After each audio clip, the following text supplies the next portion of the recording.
Hadirin hadirat rahimakumullah, mari kita ikuti dan dengarkan dengan seksama Mu'ayyidatul Hasanah yang pertama oleh Al-Mukarram Romo Haji Abdul Qayyum Mansur dari Rembang. Dihaturkan. Assalamualaikum warahmatullahi wabarakatuh.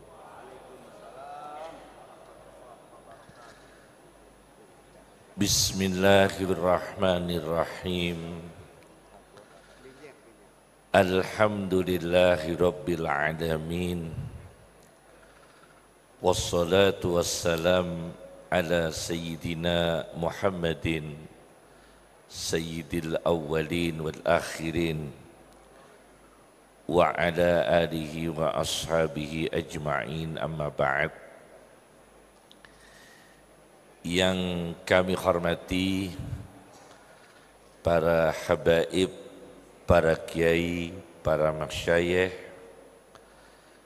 keluarga besar zuriyah Al-Maghfurlah Romo Ki Haji Bisri Samsuri, mungkin sudah cicit atau canggah ya. Semoga diberikan umur yang berkah, hidup yang berkah.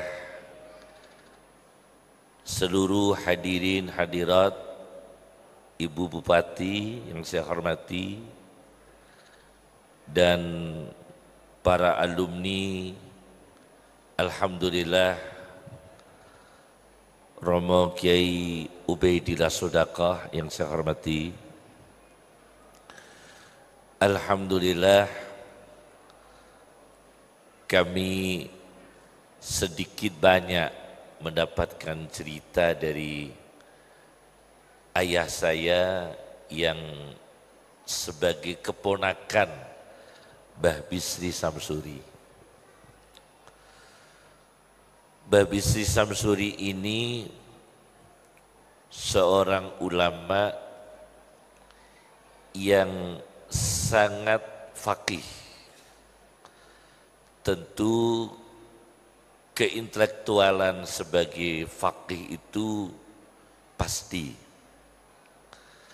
Akan tetapi faqih yang wirai itu yang luar biasa dari sosok Kiai Haji Bisri Samsuri, dengan dibuktikan keikhlasan beliau dalam berjuang sebagai individu hamba Allah, sebagai pengasuh pesantren, sebagai tokoh nasional, sebagai Rais Am Nahdlatul Ulama, selalu dengan dasar keikhlasan dalam perjuangan. Ini yang membentuk Mbah Bisri Samsuri itu menjadi seorang ulama yang wirai. Kenapa demikian? Tema kami pada malam ini membahas tentang kejiwaan ulama. Pertama, dalam Al-Quran itu ada kata khosyah yang artinya takut. Dalam Al-Quran kata khosyah itu diulangi 8 kali.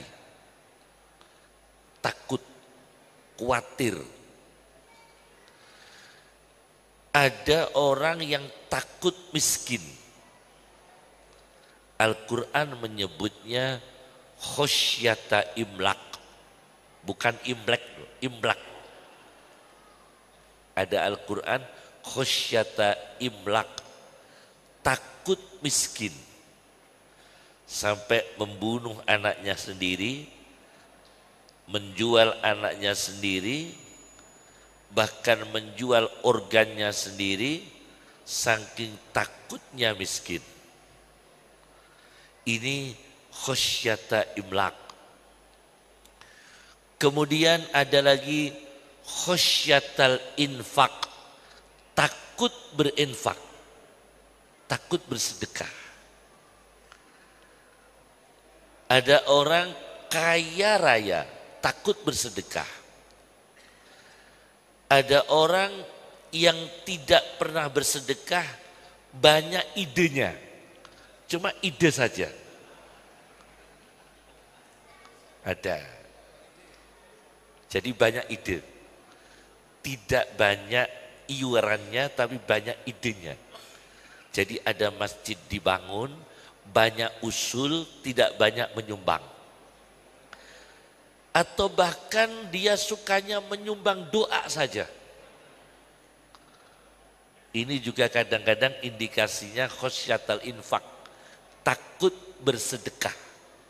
Maka dia menyumbangnya hanya doa. Tetapi Islam, figur Babi Sri ini enggak. Tidak ada takut miskin, tidak ada takut infak, yang ada adalah khosyatillah, takut kepada Allah. Ini yang tertanam di ayat 28 surat Fatir, innama yakhsyallaha min ibadihil ulama. Sesungguhnya yang menjadi teladan bagi manusia untuk tertanam takut kepada Allah, siapa yang memulai? Ulamanya. Siapa yang memulai takut kepada Allah? Ulamanya.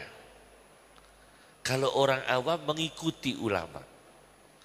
Kalau ulama sholatnya sudah terlambat, apalagi makmumnya. Ulamanya ini yang harus menjadi contoh takut kepada Allah. Para penafsir Al-Quran, saya ambil contoh orang Tunisia. Ibnu Ashur dalam tafsirnya At-Tahrir wa Tanwir. Beliau memaknai ulama ialah al-ulama'u billah wa bisyariah. Yaitu ulama yang mengenal Allah dan mengenal syariatnya Allah. Kenapa demikian? Karena ulama yang tahu syariat itu punya kendali, punya rambu. Ini perkara berakibat baik. Ini perkara berakibat buruk. Itu ulama syariat yang tahu. Maka kenapa ulama dulu itu lebih berhati-hati? Karena ulama dulu ini lebih luas ilmunya.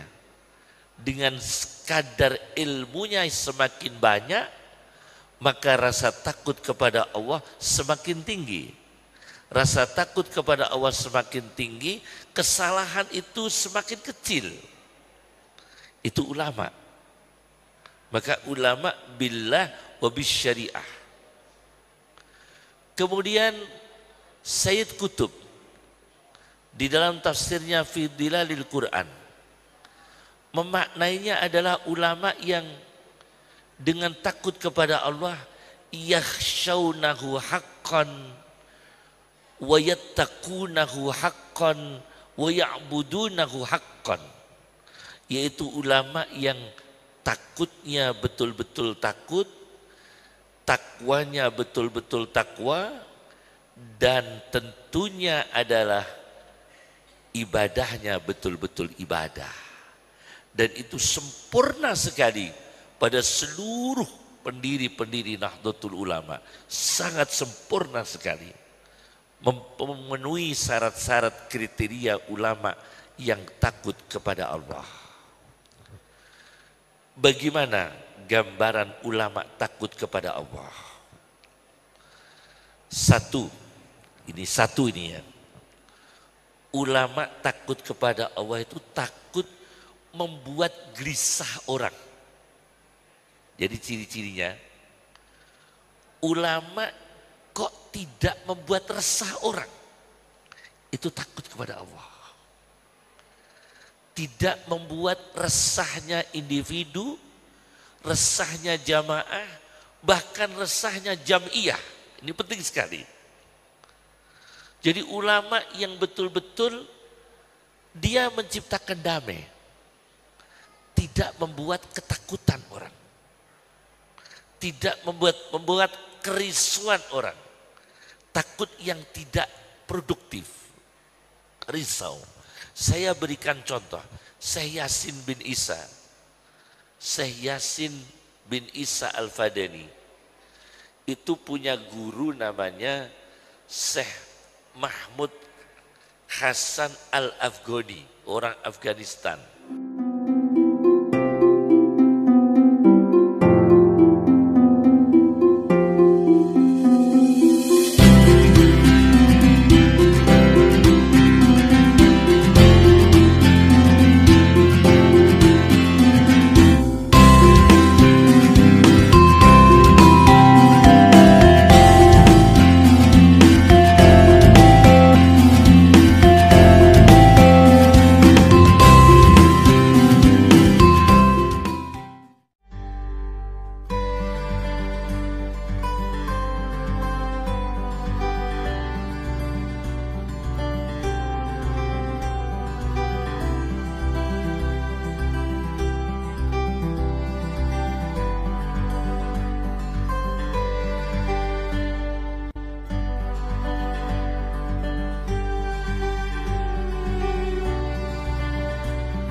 Gurunya Syekh Yasin.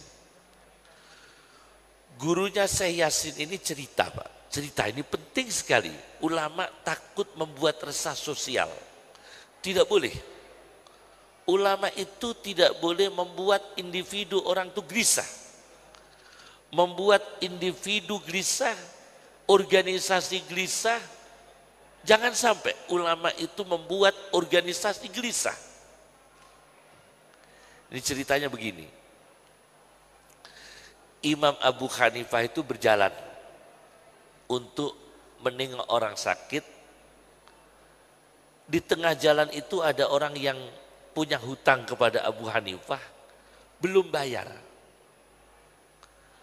Ketemu Abu Hanifah, takut dia.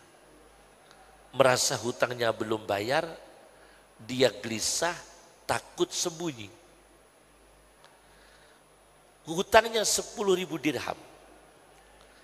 Oleh Abu Hanifah dipanggil orang itu. Dan Abu Hanifah minta maaf. Mohon maaf, saya kiai, saya ulama. Kenapa kamu bisa gelisah? Karena belum bayar utang kepada saya. Subhanallah. Saya dosa, saya salah. Sampai kamu sembunyi-sembunyi takut bertemu saya. Sudahlah, mulai hari ini saya bebaskan hutangmu. Ini ulama tidak membuat gelisah orang. Apalagi bohongi soal umrah. Malah enggak. Loh ini. Membuat gelisah orang saja enggak. Membuat gelisah enggak boleh. Itu takut kepada Allah. Bukan Abu Hanifah yang dimintai maaf, beliau yang minta maaf. Padahal beliau tidak bersalah. Cuma membuat gelisah orang. Umar bin Khattab itu pernah masuk rumahnya orang yang sedang hamil. Hamil besar. Karena yang datang Umar itu kan keras. Saking kagetnya gugur kandungannya. Karena yang datang Umar, bukan Modin. Yang datang Umar. Bukan Suriah, bukan Ustadz. Yang datang Umar bin Khattab, orangnya hamil besar. Begitu masuk Umar, gugur dia. Langsung keguguran. Bagaimana Umar? Didenda Sayyidina Umar. Karena menyebabkan Orang ini shock sampai menggugurkan kandungan. Umar bin Khattab kemudian dikenai sanksi. Karena apa? Membuat orang gelisah. Padahal nggak sengaja. Itulah ulama takut membuat gelisah orang. Yang kedua, ulama takut kepada Allah adalah ulama yang dia punya kontribusi untuk menstabilkan keuangan masyarakat. Bagaimana keuangan masyarakat itu diberikan contoh hidup yang baik. Ulama yang punya kontribusi memberikan contoh masyarakat itu menata uang dengan baik. Jangan sampai keliru dalam menata ekonomi. Itu ulama memberi contoh. Saking takutnya kepada Allah. Contohnya ini disebutkan oleh Imam Ghazali dalam kitab Ihya Ulumuddin. Ada ulama pedagang besar. Namanya Yunus bin Ubaid. Yunus bin Ubaid ini garmen. Kalau sekarang itu garmen. Dalam kitab Ihya Ulumuddin ada ulama bernama Yunus bin Ubaid. Itu garmen. Kalau Imam Abu Hanifah itu pedagang sutra. Pedagang sutra. Imam Abu Hanifah pedagang sutra. Nah, jadi dulu ulama banyak yang dagang. Banyak yang dagang. Al-Qafal itu pengrajin kunci. Al-Jassos itu pedagang kapur, gamping, Al-Jassos. Ya. Kemudian Al-Bazzar pedagang rempah-rempah, bizr, biji-bijian. Nah, Yunus bin Ubaid ini pedagang pakaian, garmen.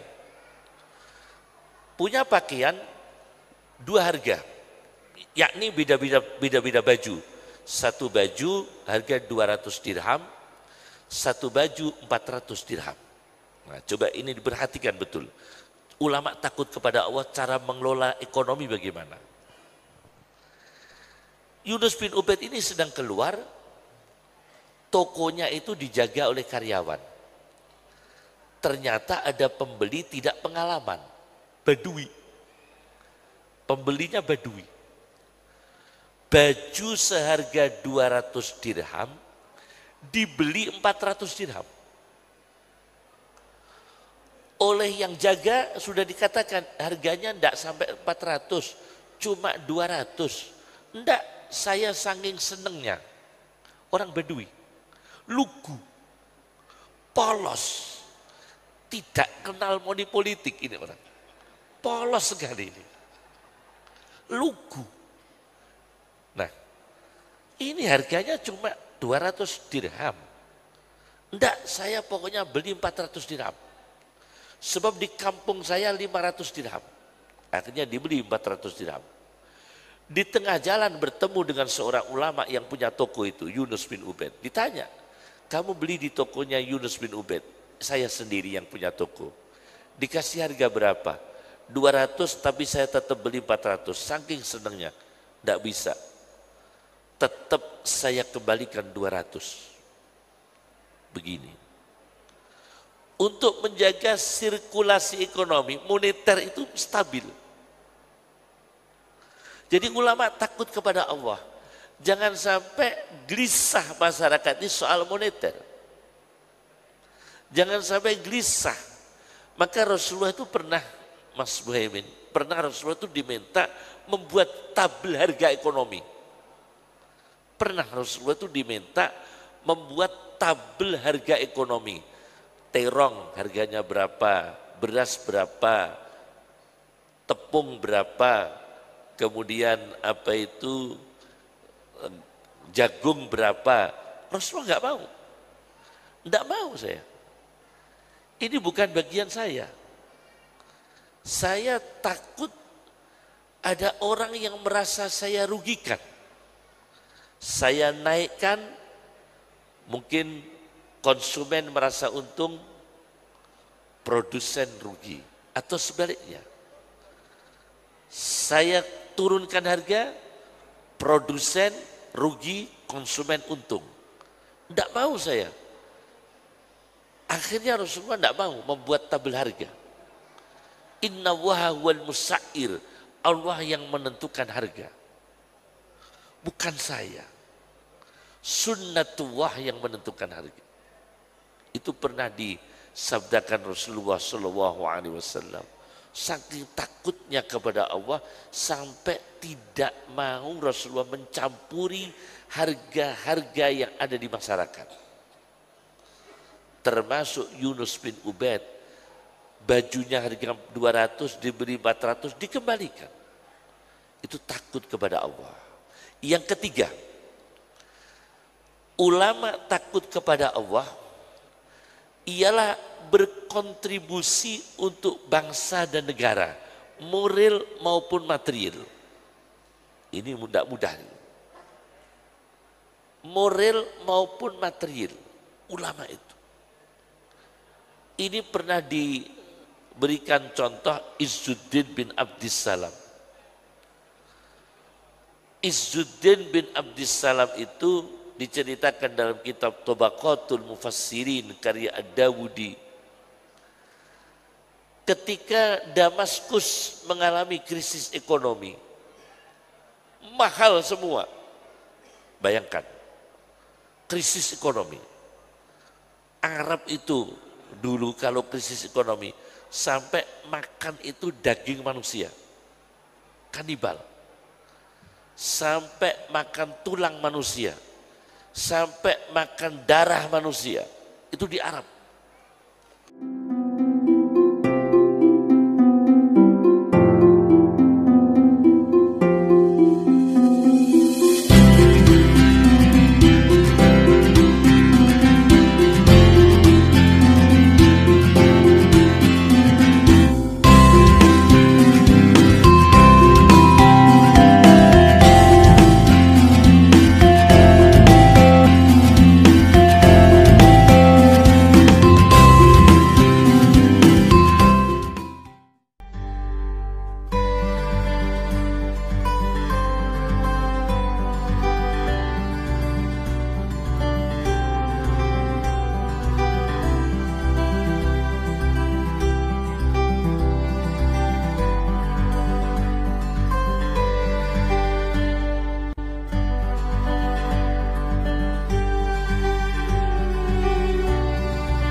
Saking krisisnya. Nah, pada suatu ketika Damaskus krisis ekonomi, karena sulitnya harga, sulitnya bahan makan, pertanian itu arealnya murah, sawah murah, kebun murah. Maka bunyainya ini kepingin memperbanyak tanah. Bunyai Izzuddin bin Abdissalam. Bah, mumpung tanah murah bah, krisis ekonomi tanah murah, ayo bah, tuku tanah seaki-aki. Bunyai ini, idenya Bunyai, bukan idenya Kiai. Ini idenya Bunyai loh nih ya. Akhirnya Bunyainya, bah, kalung kulo niki kalung kulo, gelang kulo, anting-anting kulo, jual sedoyo, nanti beli perkebunan sebanyak-banyaknya. Akhirnya dibawa oleh suaminya, seorang ulama, Izzuddin bin Abdissalam. Dijual perhiasannya istri, tapi tidak dibelikan perkebunan, disedekahkan semua. Ini kira-kira kalau Bunyai sekarang marah atau ngamuk?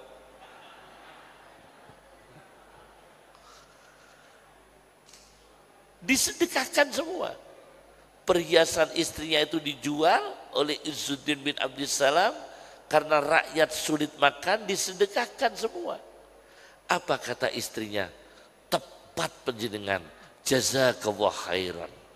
Masya Allah, ini istri yang luar biasa, punya teladan ini ya. Jazakallah khairan, semoga Allah membalas panjenengan dengan baik. Jadi beliau ulama takut nanti di mata Allah bagaimana. Orang sedang sulit makan, orang sedang sulit minum, orang banyak yang krisis, orang banyak yang miskin. Apa tindakan kita? Sampai perhiasan istrinya dijual, diberikan fakir miskin. Uangnya diberikan fakir miskin. Ini bentuk ketakutan ulama kepada Allah Subhanahu wa taala. Ini bentuk yang ketiga. Yang keempat, ini yang keempat. Ulama takut kepada Allah yang profesinya pejabat. Bagaimana ini? Ada ulama merangkap pejabat. Kan banyak, ulama merangkap pejabat banyak sekali. Qadhi, ada yang punya kitab Ibnu Hubairah, itu menteri. Yang punya kitab Al-Insaf.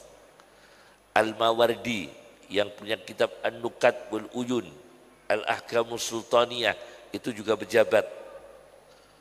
Qadhi'iyat Maroko, yang kemarin sepak bolanya sempat nyaris. Sepak bolanya nyaris, tapi memang kemarin tuh ya, waktu sepak bola Maroko menang, kemudian kita euforia berlebihan. Saya teringat surat Rum. Kan sempat kalah, mana yang kalah itu dengan Maroko itu, yang terakhir itu. Yang kalah dengan Maroko mana yang terakhir itu? Portugal ya? Spanyol ya? Itu sempat kalah, itu kan Ghulibatir Rum. Ghulibatir Rum. Romawi kalah. Itu negara-negara tansiri ya, misionaris. Romawi kalah. Tapi Quran bicara, wahum min ba'di ghalabihim sayaghlibun. Romawi itu kalau habis kalah, ada Romawi yang menang. Nah, kemudian Maroko ini terakhirnya akan kalah dengan siapa? Prancis. Nah, ini Romawinya yang menang. Wahum min ba'di ghalabihim sayaghlibun. Nah, Qadhi'iyat itu orang Maroko. Pejabat, bagaimana ulama menjadi pejabat? Takutnya kepada Allah bagaimana? Imam Ghazali menceritakan, Umar bin Abdul Aziz itu ketika menjadi sultan, presiden, khalifah. Menjadi presiden, menjadi khalifah. Kebetulan beliau punya istri yang paling dicintai. Beliau mikir, saya menjadi penguasa, jangan sampai kebijakan saya ini dipengaruhi oleh istri saya yang paling aku cintai. Kalau tidak begitu dicintai, tidak begitu ngefek dengan kebijakan beliau. Hitungannya begitu. Terus yang paling dicintai ini, beliau ketakutan. Nah, tidak, dia mengusulkan beberapa usulan-usulan yang tidak dibenarkan secara hukum, dan aku condong dengan idenya istri saya karena kekuatan emosi. Wah, kalau begitu aku cerai saja. Akhirnya istrinya dipanggil.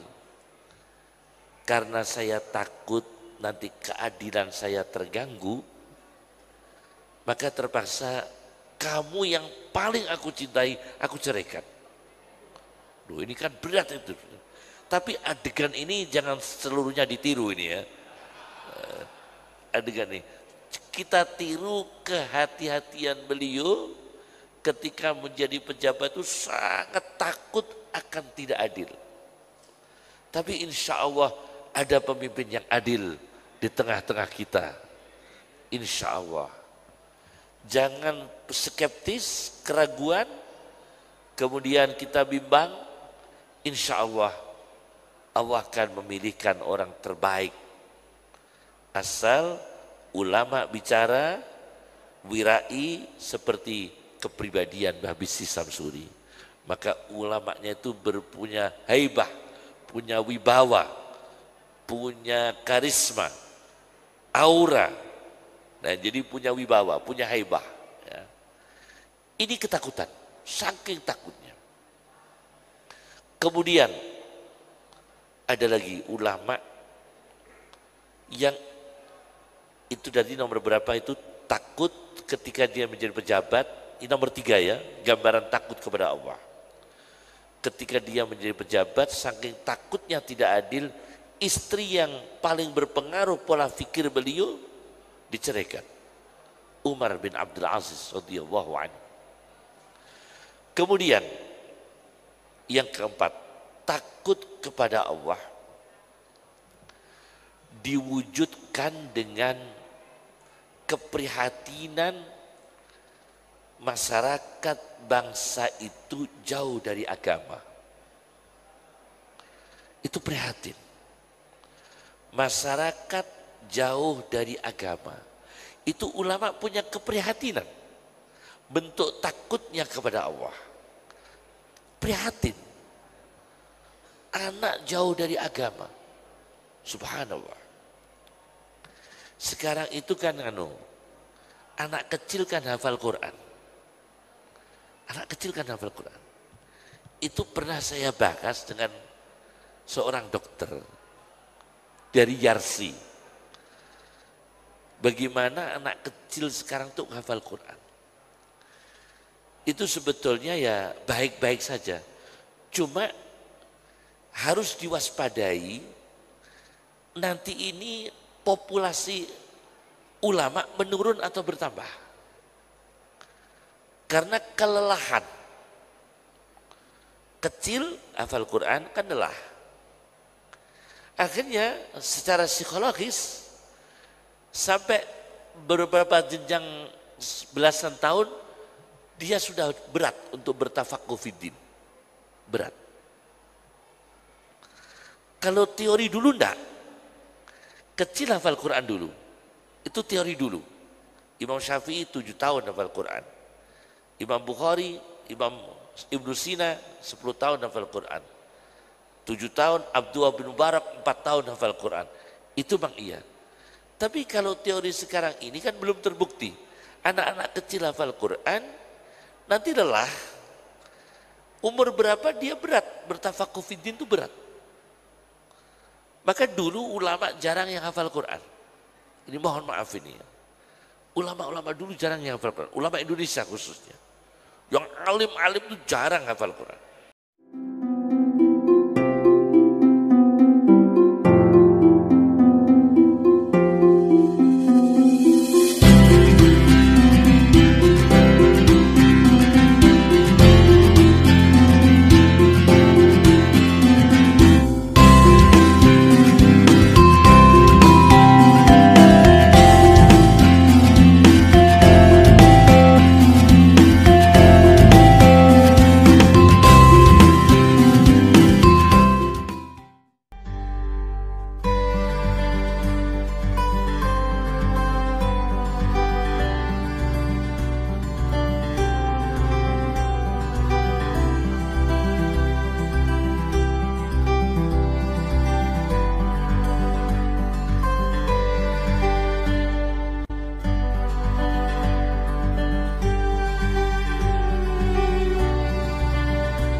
Jarang. Umpama ada yang hafal Quran memang ulama betul.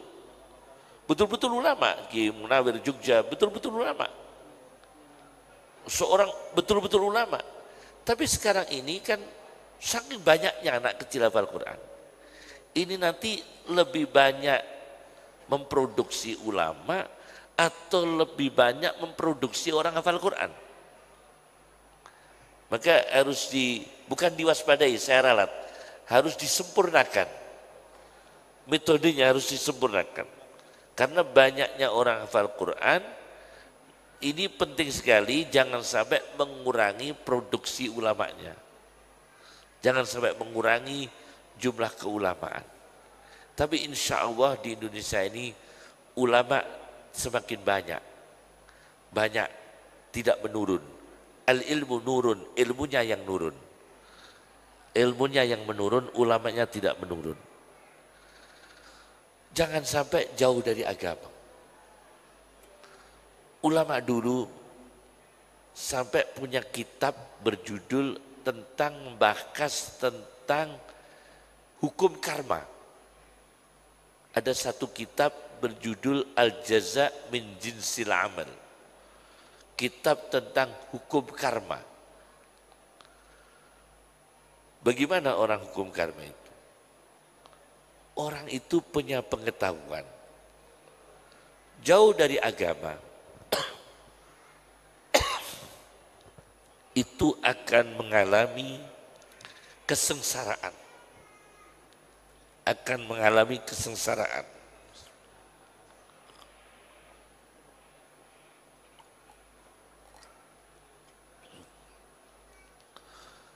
Ulama dulu prihatin.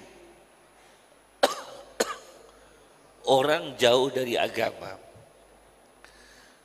Itu hidupnya sengsara. Meskipun kaya, sangat sengsara. Mohon maaf, gajinya petinju itu kan mahal. Pemain bola mahal, mahal sekali Pak. Saya baca di dalam kitabnya Syekh Dr. Profesor Dr. Ali Jum'ah, di dalam kitabnya Al-Kalimut Thayyib tentang menggaji atlet yang berlebihan itu tidak dibenarkan oleh syariat. Jadi atlet digaji sampai 200 miliar, 1 triliun, pemain bola itu satu musim, itu dalam agama tidak dibenarkan. Karena itu israf.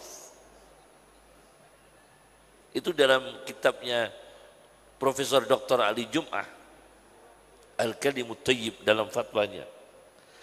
Tidak dibenarkan. Nah, jauh dari agama. Banyak sekali orang yang jauh dari agama itu sangat-sangat hidupnya itu ma'isyatan dongka, kehidupan yang sempit. Dia jual Quran, toko buku, nggak pernah baca Quran, kan kasihan. Jual sarong, nggak pernah sholat. Dia pedagang sarong, nggak pernah sholat. Bahkan orang itu memang Masya Allah ya, Masya Allah. Saya itu pernah baca karya Dr. Ali Fikri. Ternyata teorinya begini ya, orang berdosa itu sialnya bertemu sama orang berdosa.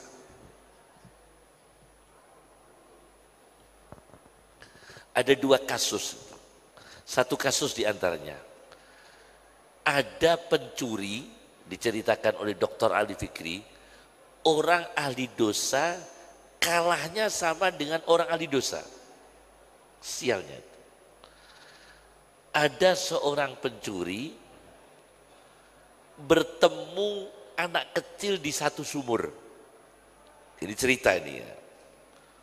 Anak kecil itu menangis. Pencuri itu bertanya, ada apa Dik? Ada apa Dik nangis Dik? Wadah saya dari perak jatuh dalam sumur. pencurinya ini langsung punya niat yang nggak baik. Apa dik yang jatuh dalam sumur dik? Wadah saya, bahannya perak, jatuh dalam sumur. Maka pencuri ini punya niat, sudah dik saya ambilkan nanti. Niatnya pencuri mau dimiliki. Sudah dik, kamu tenang di sini, saya tak masuk dalam sumur, saya lepas baju, tolong jaga ya dik ya. Barang-barang saya ini jaga ya.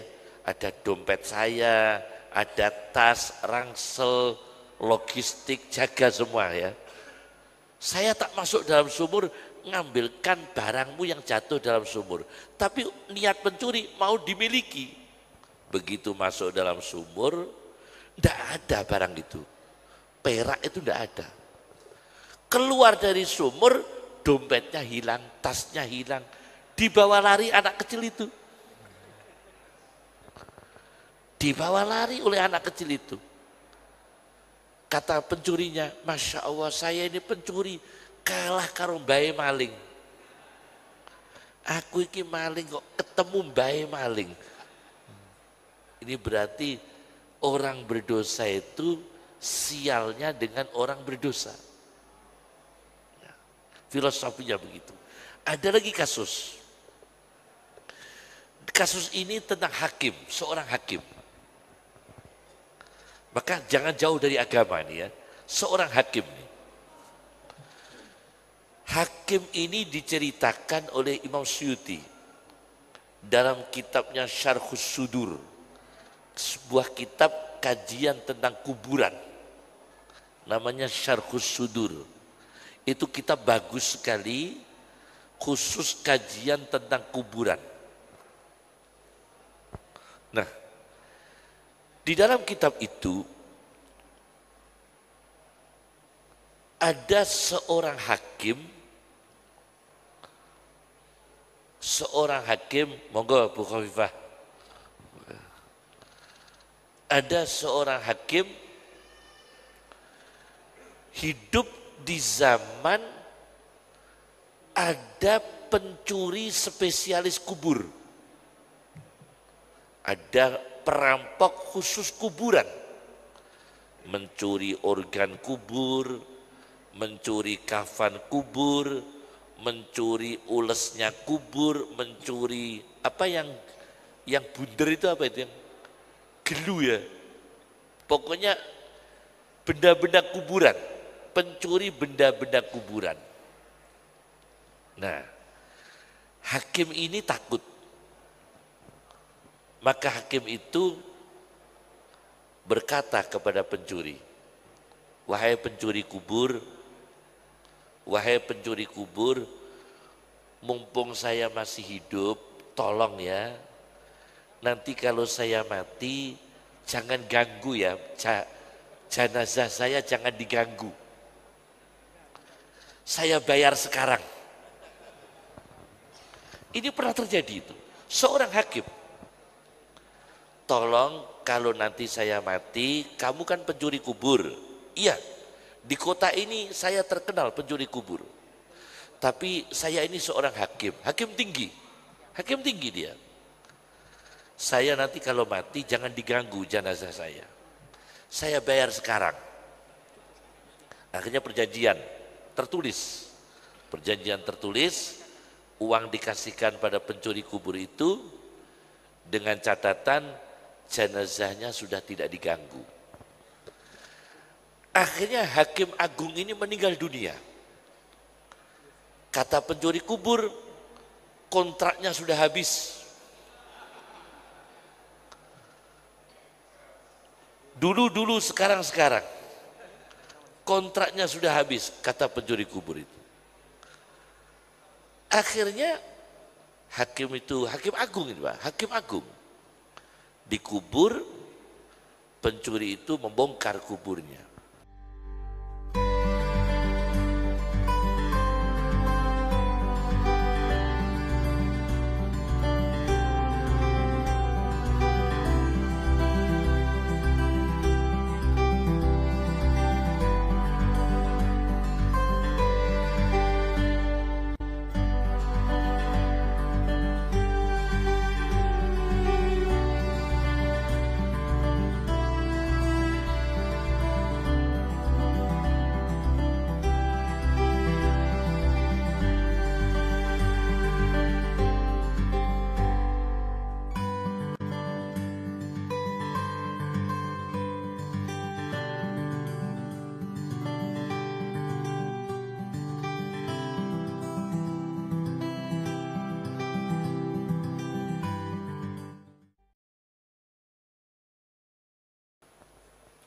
Begitu membongkar kuburnya, dia kaget, terperanjat.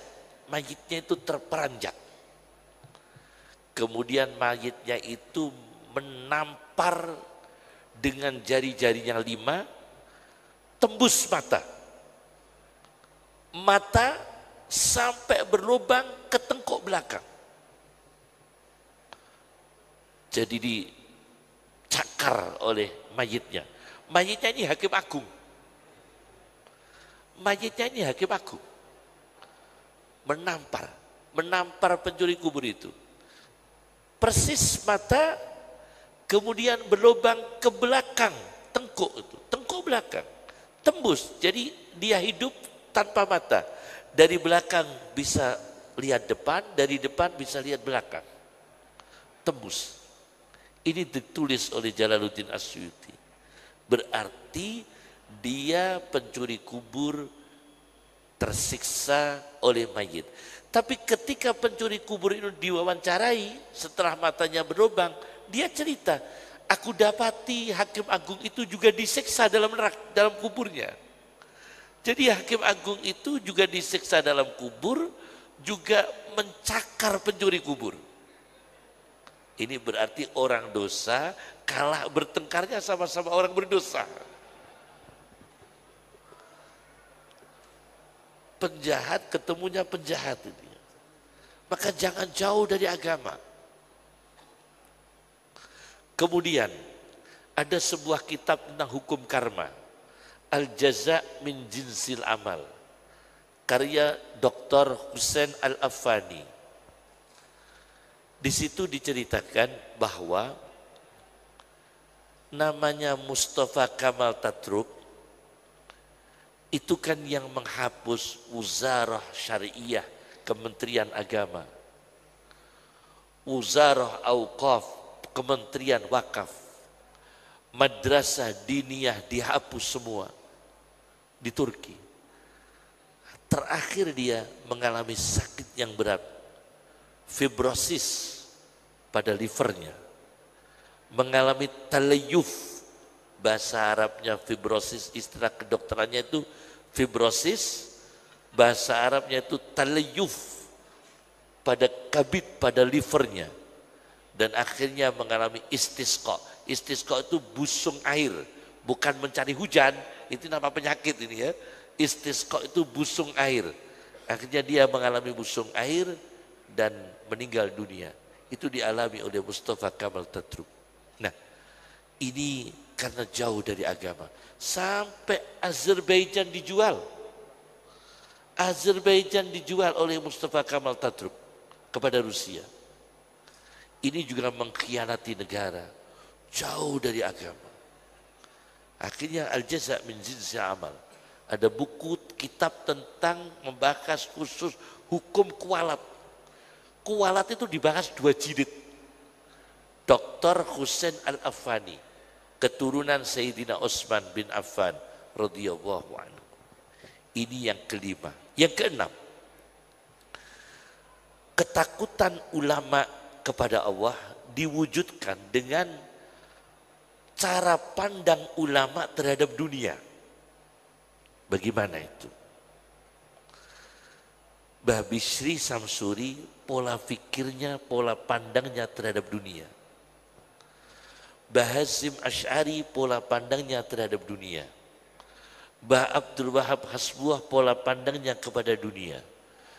Mbah Abdul Karim Lirboyo, pola pandangnya terhadap dunia. Mbah Jazuli Ploso, pola pandangnya terhadap dunia. Dan para ulama yang lain. Ternyata ulama dulu itu pola pandangnya terhadap dunia tetap dinamis. Tetapi wirai itu melekat sekali. Melekat sekali. Maka Murtada Az-Zabidi di dalam syarah Ihya Ulumuddin Ithafus Sadatil Muttaqin fi syarhi Ihya'i Ulumuddin Al-Ghazali mengutip hadis Nabi sallallahu alaihi wasallam dari Musnadul Firdaus Ad-Dailami. Allahumma arini dunya kama turiha soliha ibadik. Ya Allah, perlihatkan kami dunia sebagaimana engkau perlihatkan dunia itu kepada orang soleh di antara hambamu. Mulai sekarang usahakan kita ini memandang dunia seperti Mbah Bisri memandang dunia. Usahakan kita ini memandang dunia seperti Mbah Hasyim Asy'ari memandang dunia. Kalau kita tidak mampu sufi-sufi yang tingkat tinggi seperti Abu Dzarin Al-Ghifari mungkin berat, Bilal berat, Suhaib berat. Setidaknya kita ini meniru para ulama atau di bawahnya sedikit atau di bawahnya sedikit. Pola pandang kita terhadap dunia. Supaya tidak campur baur, tidak campur baur. Kadang-kadang Ustadz ngerangkep maklar, itu kan aneh. Ustadz ngerangkep apa? Maklar, aneh. Nyuwun sewu loh Pak Kapolres, saya ini pernah didatangi orang bawa ikan udang, Mas Muhaimin. Udang itu satu timba besar. Loh, saya lihat orang ini orang miskin, kok bawa udang sepenuh itu kan mahal. Saya nggak mau, nyuwun sewu, ampun Pak. Udang dari mana Pak? Kulo niat tabarukan Kiai. Kepengin barokah ngaturi udang panjenengan. Lho tak nggih barokah. Coba ini udang dari mana ini?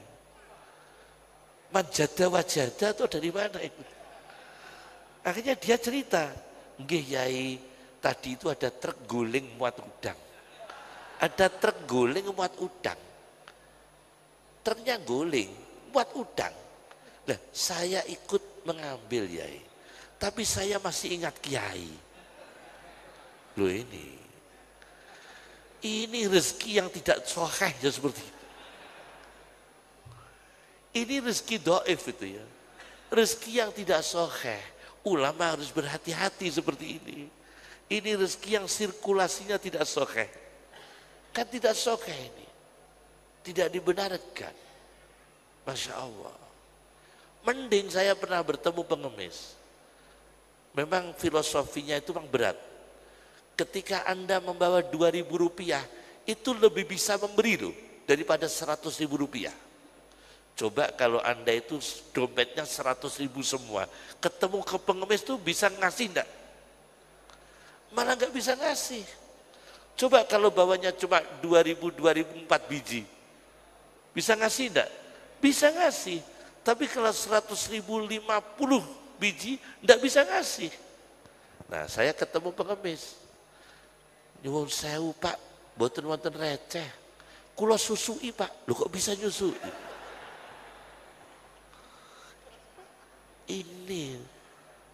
Ini manjada wajada seperti ini.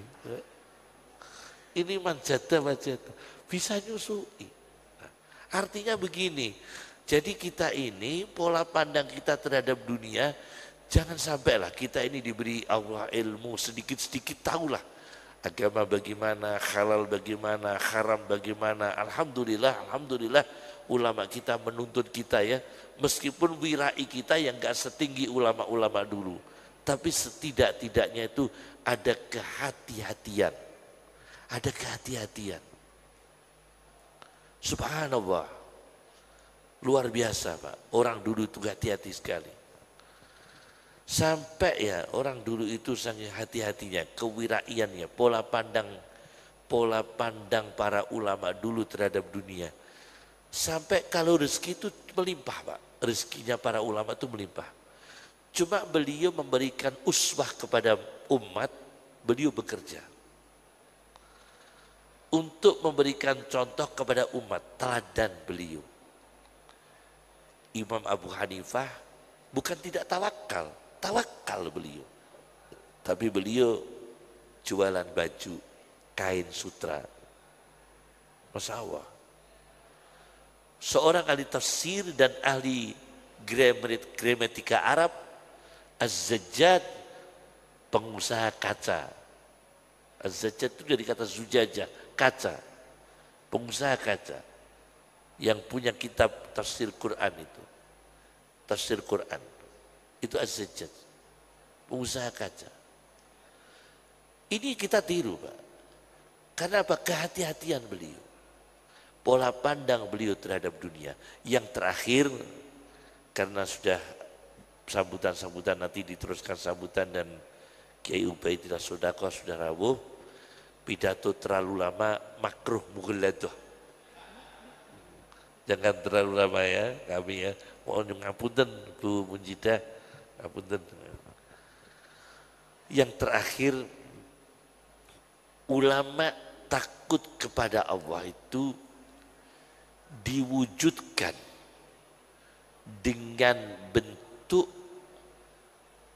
memberi contoh kepada umat akan kebutuhan hidup di dunia dan kebutuhan hidup di akhirat. Kan semua dibutuhkan, bukan hanya akhirat.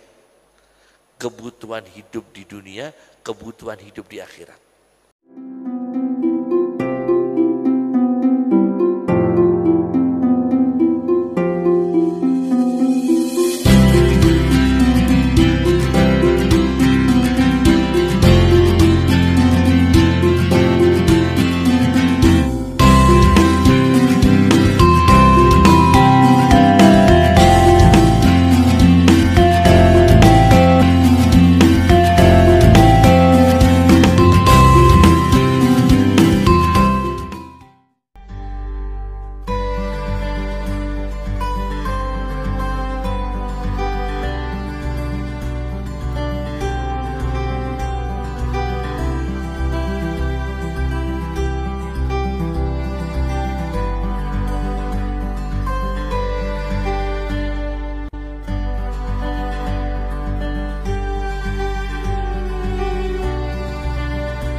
Saya itu kan punya kopiah dari seorang habaib wali.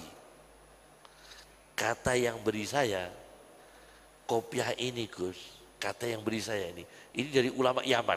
Cuma kopiah ini asli dari ulama Yaman, diberikan ke saya. Kata beliau, iki nek wong gadah hajat nopo-nopo dinggoni kopiah ini kasil. Ini kopiah ini ajaib. Meh butuh apa-apa iku kasil. Tapi ampun diubah, betul berubah kata saat ini. Kopiah ini, kopiah ulama Yaman. Kopiah ulama Yaman. Saya simpen. Nah, coba kebutuhan hidup kita kan bukan untuk apa ya, untuk egois kita, bukan ya. Tapi kebutuhan hidup kita itu yang bermanfaat, bermartabat, bermaslahah. Ada bermanfaat, ada bermartabat, ada bermaslahah untuk diri kita sebagai individu muslim, untuk umat, untuk bangsa, untuk negara. Nah, ada seorang awam pada zaman Nabi SAW. Ya Rasulullah, saya ini orang awam, tidak mampu belajar Al-Quran secara mendalam. Ajarkan kami yang gampang-gampang saja ya Rasulullah. Yang gampang-gampang saja ya Rasulullah. Pelajaran agama yang gampang-gampang saja, yang mudah, yang bisa saya ingat. Akhirnya oleh Rasulullah diajarkan zikir. Subhanallah, walhamdulillah, wa la ilaha illallah, wallahu akbar. Wala haula wala quwata illa billah. Diajarkan itu. Subhanallah, walhamdulillah, wala ilaha illallah, wallahu akbar, wala haula wala quwata illa billah. Kemudian orang itu bertanya, ya Rasulullah, ini semua kan mengenai Allah. Yang untuk saya yang mana ya Rasulullah?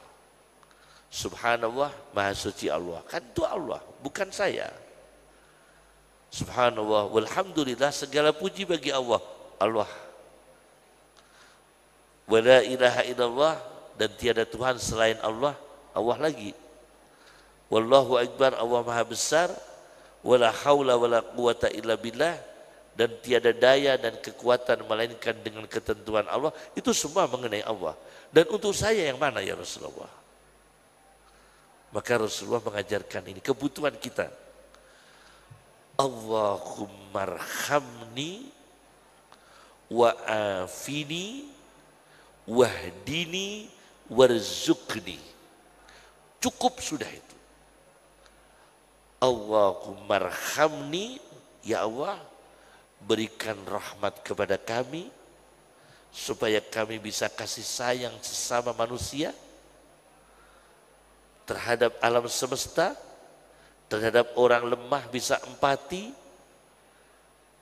normal kejiwaan saya, emosi saya terkontrol dengan baik, rasa kasih sayang kami kepada agama kami, kepada diri kami, kepada akhlak kami, kepada keluarga kami, umat kami, bangsa kami. Allah marhamni, berikan rahmat kepada kami. Satu. Yang kedua, wa'afini, berikan kesehatan. Penting sekali. Semoga dipanjangkan umur oleh Allah. Para kiai, para ulama, para habaib dipanjangkan umur oleh Allah. Dijaga oleh Allah, diberi kesehatan oleh Allah. Masya Allah. Ini paling sepuh Bu Munjidah, Gus Hasib, termasuk sepuh. Ya, Masya Allah. Bu Mahfudah, Ibu-ibu Mas Muhaimin. Ini wolong dosa pinten Gus? Wolong dosa 3. Masya Allah. Jadi sekarang ini sudah langka orang sepuh-sepuh itu. Sudah langka. Kita ini yang umur kita mungkin dijatah Allah 50 tahun.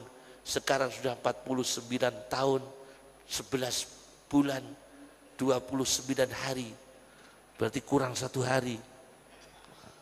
Kan takut kita ini. Kita semoga panjang umur barokah. Panjang umur barokah. Ada beberapa, kami pernah mengkaji tentang panjang umur. Tip psikologi Islam terkait dengan siklus umur manusia. Bagaimana orang itu bisa panjang umur dengan baik. Meskipun kita belum tentu panjang umur, tapi kita ada teori-teorinya panjang umur dengan baik. Memang ada teori-teorinya dan sudah ada oleh Rasulullah SAW. Wa'afini, berikan kami kesehatan. Pertama rahmat, 2 kesehatan. Kemudian wahdini, berikan kami hidayah, bimbingan. Yang keempat, warzuqni, berikan kami rezeki. Rahmah, kesehatan, hidayah, rezeki. Itu 4 lengkap, cukup sudah. Insya Allah husnul khotimah. Insya Allah husnul khotimah. Redaksinya seperti itu. Tidak seperti sholat. Allah maghdini wa'fu anni apa itu? Allah maghfirli warhamni wajburni. Tidak sama redaksinya dengan itu. Itu redaksi hadisnya di kitab Mashabihus Sunnah karya Al-Baghawi. Nah, jadi redaksinya seperti itu. Allah marhamni wa'afini wahdini warzuqni. Semoga bermanfaat dan barokah. Jadi tema saya pada malam ini adalah perwujudan aktualisasi rasa takutnya ulama kepada Allah Subhanahu wa taala. Diwujudkan dalam bentuk apa? Termasuk pola pandang ulama terhadap dunia. Tanggung jawab ulama ketika menjadi penguasa, tanggung jawab ulama ketika menjadi sebagai ulama, sebagai pembimbing umat. Masya Allah, luar biasa ulama-ulama kita dulu. Maka rata-rata punya karomah semua. Bukan rata-rata, semua ulama dulu, hampir semua. Beliau seorang ulama, seorang aulia karena keikhlasannya. Kita ini enggak, kita ini ilmu sudah sedikit, ya Allah. Gimana ilmu kita? Ilmu kita dari Google, dari Maktabah Syamilah. dari internet. Yang enggak, ya lain ya, kepakaran kita lain, otentik kita juga lain, dobit kita juga lain, memori otak kita juga lain. Terakhir dari kami seperti biasa kami memberikan doa bahasa Jawa ya. Ya Allah, cospleng, cospleng, cospleng, ya Rahman, ya Rahim. Apa doanya? Ya Allah, cospleng, cospleng, cospleng, ya Rahman, ya Rahim. Itu Masya Allah. Kalau dibaca 1000 kali tanpa nafas, Masya Allah. Ya Allah, cospleng, cospleng, cospleng, ya Rahman, ya Rahim. Iku ibu waca, minta kepada Allah dulu maksudnya apa, kemudian tutup, ya Allah, cospleng, cospleng, cospleng, ya Rahman, ya Rahim. Tetap sholawat. Itu insya Allah, boh piye kok utang lunas. Sebab sing utangi wis lali. Ya Allah, cospleng, cospleng, cospleng, ya Rahman, ya Rahim. Semoga barokah dan semoga kita mendapatkan berkahnya dari Mbah Wahab, Mbah Bisri, Mbah Hasyim Asy'ari, ulama-ulama dulu ya, yang soleh-soleh, Masya Allah. Kita diberi panjang oleh Allah umur kita, diberi kesehatan. Ngapunten dengan kata, pangapunten, assalamualaikum warahmatullahi wabarakatuh.